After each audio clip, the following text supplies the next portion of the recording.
എന്റെ ശബ്ദം കേട്ട് നിൽക്കുന്ന ഈ ഡിവൈഎഫ്ഐക്കാരോടും അതുപോലെ തന്നെ CPM-കാരോടും എനിക്ക് ചോദിക്കാനുള്ളത്, ഈ നാട് സ്വാതന്ത്ര്യം കിട്ടി നേരെ അധികാരം കിട്ടിയത് കമ്മ്യൂണിസ്റ്റുകാരന്റെ കൈകളിലേക്കായിരുന്നെങ്കിൽ എന്താകുമായിരുന്നു അവസ്ഥ?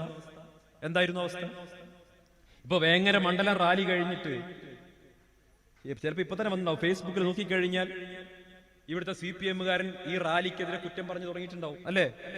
ഇൻസ്റ്റാഗ്രാമിൽ ഫേസ്ബുക്കിൽ എഴുതിയിട്ടുണ്ടാവും. ഇവിടെ ഞാൻ ചോദിക്കട്ടെ, കമ്മ്യൂണിസ്റ്റ് പാർട്ടിയുടെ കൈകളിലേക്കായിരുന്നു അധികാരം കിട്ടിയതെങ്കിൽ അനക്ക് കോൺഗ്രസിനെ കുറ്റം പറയാൻ ഇൻസ്റ്റാഗ്രാമും ഫേസ്ബുക്കും ഈ നാട്ടിലുണ്ടാകുമായിരുന്നോ?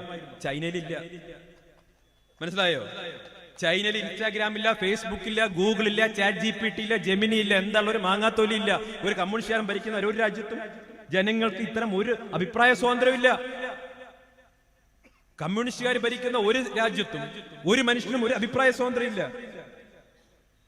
അവിടുത്തെ ജനങ്ങൾ എന്ത് ചിന്തിക്കണമെന്ന് തീരുമാനിക്കുന്നത് അവിടുത്തെ കമ്മ്യൂണിസ്റ്റ് പാർട്ടിയാ. അവിടെ ജനങ്ങൾ എന്ത് എഴുതണമെന്ന് തീരുമാനിക്കുന്നത് പാർട്ടിയാണ്. അവിടെ ജനങ്ങൾ എന്ത് കാണണമെന്ന് തീരുമാനിക്കുന്നത് അവിടുത്തെ പാർട്ടിയാണ്. ഞാൻ ചോദിക്കട്ടെ, കമ്മ്യൂണിസ്റ്റുകാരാ, അങ്ങനെ നിങ്ങളുടെ പാർട്ടി മാത്രമുള്ള, നിങ്ങളുടെ പാർട്ടി ചിന്തിക്കുന്നത് മാത്രം പറയാൻ സാധിക്കുന്ന, നിങ്ങളുടെ പാർട്ടി ചിന്തിക്കുന്നത് മാത്രം ചിന്തിക്കാൻ കഴിയുന്ന, നിങ്ങളുടെ പാർട്ടി കാണാൻ തീരുമാനിക്കുന്നത് മാത്രം കാണാൻ കഴിയുന്ന ഒരു ഏകാധിപത്യ രാജ്യമായിട്ട് നമ്മുടെ ഈ മനോഹരമായ രാജ്യം മാറണമായിരുന്നു.